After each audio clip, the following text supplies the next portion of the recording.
कहानी की शुरुआत में एक जादुई तारा जो आसमान से धरती पर गिरता है और इस बूंद से एक सुनहरा जादुई फूल बनता है। और इस फूल की खासियत यह थी कि यह फूल जख्मी या बीमार आदमी को ठीक कर सकता है। और हजारों साल बीत गए और इस नदी के किनारे एक खूबसूरत राज्य बस गया है। और इस राज्य के राजा और महारानी को प्रजा बहुत प्यार करती है और महारानी माँ बनने वाली है, लेकिन उनकी तबीयत बहुत ज्यादा खराब हो जाती है और अब इन्हें कोई भी नहीं बचा सकता है। और सभी चाहते थे कि कोई चमत्कार हो जाए और चमत्कार उसी फूल से होता है और सभी उस फूल को खोजने में लग जाते हैं। लेकिन वहाँ पर एक बुढ़िया होती है जिसका नाम मदर गोथल होता है, जो अपनी जवानी को इस फूल के सहारे जिंदा रख रही थी। और वो चाहती है कि इस फूल की खबर किसी को भी नहीं पड़े। और इसके बाद वो एक जादुई मंत्र गाती है और वह फूल खिलकर उसे जवान बना देता है। लेकिन राजा का सिपाही उसी फूल तक पहुंच जाता है और इस फूल को महल ले जाया जाता है और पानी में मिलाकर उस फूल को महारानी को पिलाया जाता है और वो फूल रानी को ठीक कर देता है। और महारानी को एक बेटी होती है जिसका नाम सुगंधा होता है और उसके सुनहरे रहस्यमय बाल होते हैं। और सुगंधा के जन्मदिन पर राजा और महारानी एक लालटेन छोड़ते हैं और वह दोनों बहुत खुश होते हैं। लेकिन रात को मदर गोथल महल में आती है और महारानी की बेटी के बाल को पकड़े कर वही मंत्र पढ़ती है। और उस बुढ़िया को पता चलता है कि महारानी की बेटी में वही शक्ति है, इसलिए वह चाकू लाकर बाल काटती है तो वह बाल काले रंग में बदल जाते हैं जिसमें कोई शक्ति नहीं होती है। तब वह बुढ़िया राजकुमारी को लेकर भाग जाती है तो सिपाही और जनता राजकुमारी को पूरी जगह खोजते हैं, लेकिन राजकुमारी कहीं नहीं मिलती हैं क्योंकि बहुत दूर जंगल में वह बुढ़िया राजकुमारी को अपनी बेटी की तरह पाल रही होती है और वह कभी भी राजकुमारी को घर से बाहर जाने नहीं देती है। लेकिन राजकुमारी देखती है कि बहुत सारे तारे जमीन से आसमान में जा रहे हैं, लेकिन वह तारे नहीं होते हैं, वो वही लालटेन होते हैं जो महारानी और राजा राजकुमारी के जन्मदिन पर छोड़ते हैं, इस उम्मीद से कि राजकुमारी एक दिन लौटकर जरूर आएगी। और इसी के साथ कई साल बीत जाते हैं।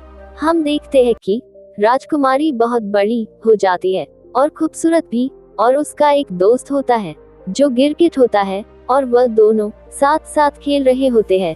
और अगले सीन में हमें 3 चोर को दिखाया जाता है जो राजकुमारी का ताज चुरा लेते हैं और वहां से भाग जाते हैं और राजा के सिपाही उनका पीछा करते हैं, लेकिन वह चोर उनके हाथ नहीं लगते हैं। और उनमें से एक चोर होता है जिसका नाम रोमियो होता है, जो अपने साथियों को धोखा देकर वहां से भाग जाता है।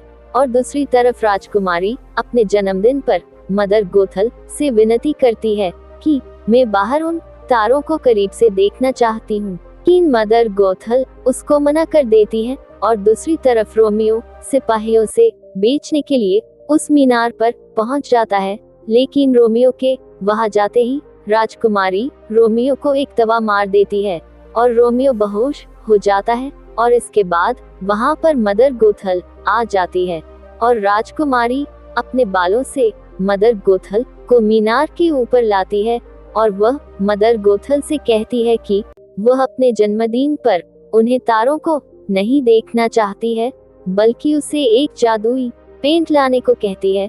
और यह सुनकर गोथल कहती है कि यह जादुई पेंट मुझे बहुत दूर से लाना पड़ेगा और 4 दिन लगे जाएंगे। और वह जादुई पेंट लाने के लिए राजी हो जाती है क्योंकि वह राजकुमारी को बाहर भेजना नहीं चाहती थी और पेंट लेन चली जाती है। और दूसरी तरफ रोमियो को होश आता है और वो खुद को एक कुर्सी पर बालों से बंधा हुआ पाता है और राजकुमारी को बताता है कि मैं किसी गलत इरादे से नहीं आया हूँ, बल्कि सिपाहियों से भागता हुआ और खुद को बचाता हुआ आया हूँ और यहाँ पर तुम मिले गई। और राजकुमारी रोमियो को उससे ताज के बारे में पूछती है तो रोमियो बताता है कि यह एक खूबसूरत राजकुमारी का ताज है जिसे बचपन में ही उसे अगवा कर लिया था। फिर राजकुमारी रोमियो से एक सौदा करती है कि तुम मुझे उन उड़ते हुए तारों को करीब से दिखाकर वापस सही सलामत इस मीनार में लाएं, तो उसे राजकुमारी का ताज वापस दे दिया जाएगा।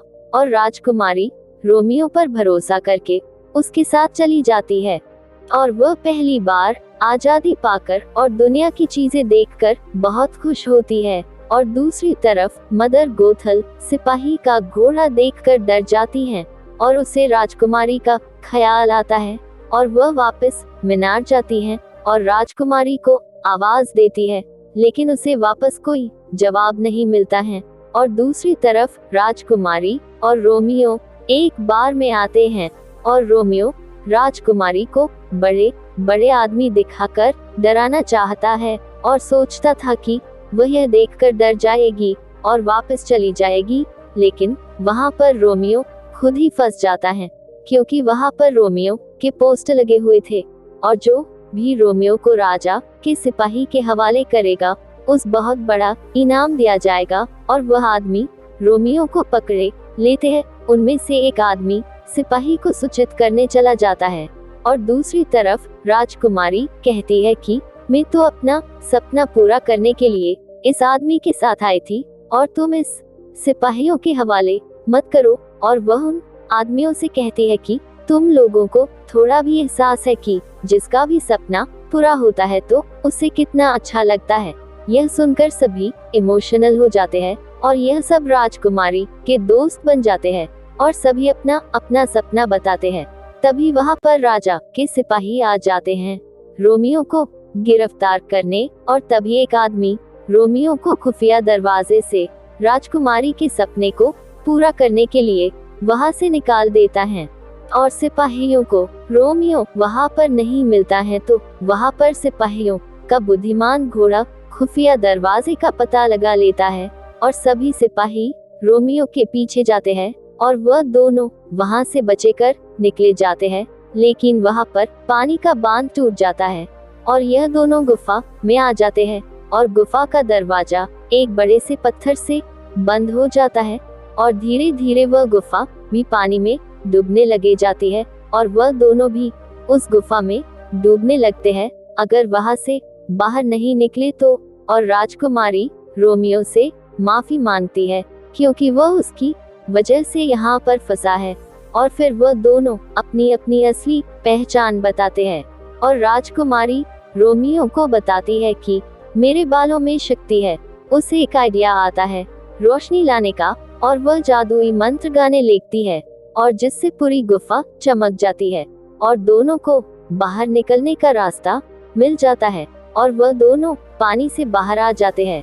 और दूसरी तरफ मदर गोथल उस बार में आ जाती है और उस खुफिया दरवाजे का पता लगाती है और वह वहां पहुंचती है तो उसे रोमियो के दो दुश्मन मिलते हैं जो ताज लेने के लिए दोनों का पीछा कर रहे होते हैं। और मदर गोथल उन्हें लालच देती है कि उस ताज से भी कीमती चीज है उसके पास। और दूसरी तरफ रोमियो का हाथ कट जाता है और राजकुमारी अपने वालों की शक्ति से उसके हाथ को ठीक करती है और रोमियो को अपने बचपन की कहानी बताती है।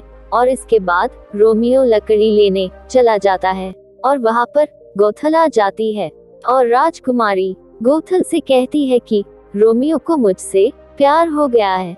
तब गोथल राजकुमारी को रोमियो का इम्तिहान लेने के लिए कहती है और कहती है कि वह तुम्हें ताज के लिए छोड़ देगा और फिर तुमको एहसास होगा कि तुम्हारी माँ सही थी। और दूसरी तरफ सिपाही का घोड़ा रोमियो को पकड़े लेता है और ले जाने लगता है। तब राजकुमारी उसे रोक देती है और कहती है कि आज उसका जन्मदिन है इसलिए इससे मत पकड़ लो।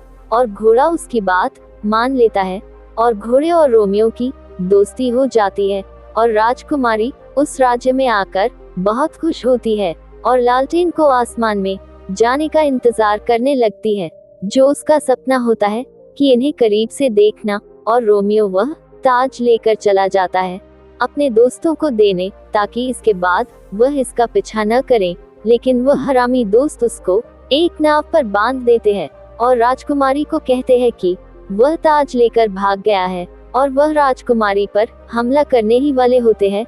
लेकिन योजना के अनुसार गोथल उनको पीटकर राजकुमारी को बचा लेती हैं और राजकुमारी को लेकर मीनार में चली जाती है। और दूसरी तरफ सिपाहियों को रोमियो मिल जाता है और उसके पास राजकुमारी का हार भी होता है और सिपाही रोमियो को पकड़े लेते हैं और यह सब रोमियो का दोस्त घोड़ा देख लेता है और इसके बाद रोमियो को जल में डाल दिया जाता है। और वहाँ पर रोमियो का दोस्त मिलता है जो उससे पूछता है कि राजकुमारी कहाँ पर है और कहता है कि वह सब हमने उसकी माँ के कहने पर किया है। और यह सुनकर रोमियो को समझ आ जाता है कि राजकुमारी खतरे में है और दूसरी तरफ राजकुमारी को सब कुछ याद आ जाता है कि उसके माँ बाप कौन है और गोथल उसका इस्तेमाल कर रही हैं। और दूसरे सीन में रोमियो को उसके दोस्त वहां से बचा लेते हैं जिसमें घोड़ा भी शामिल होता है और वह मीनार तक पहुंच जाता है और देखता है कि वहां पर राजकुमारी बंधी हुई है और पीछे से गोथल रोमियो को चाकू से मार देती है और गोथल राजकुमारी को जबरदस्ती वहां से ले जाने लगती है। तब राजकुमारी गोथल से कहती है कि अगर तुम मुझे रोमियो की जान बचाने दोगी तो मैं तुम्हारे साथ हमेशा के लिए रहने के लिए तैयार हूँ। यह सुनकर गोथल उसको छोड़ देती है और राजकुमारी रोमियो के पास चली जाती है और रोमियो उसके पूरे बाल काट देता है जिससे उसके बालों की शक्तियाँ खत्म हो जाती है और गोथल फिर से बूढ़ी हो जाती है और बालों में अटक कर नीचे गिर जाती है और मर जाती है। और दूसरी तरफ राजकुमारी रोने लगती है। तब उसकी आंखों से आंसू की बूंद उसके ऊपर गिरती हैं जिससे फूल फिर से जाग उठता है और जिससे रोगियों की जान वापस आ जाती है क्योंकि राजकुमारी पूरी ही उस फूल की बनी हुई होती है। और इसके बाद वह अपने माँ बाप से मिलने महल में चली जाती है और उसके माँ बाप उसको अपने गले से लगा लेते हैं और इसी के साथ यह खूबसूरत कहानी खत्म हो जाती है। तो दोस्तों, आपके सबसे अच्छे दोस्ती का क्या नाम है कमेंट बॉक्स में बताना और कहानी अच्छी लगी है तो इसे लाइक करना और हमारे चैनल को सब्सक्राइब करना ना भूलें। धन्यवाद।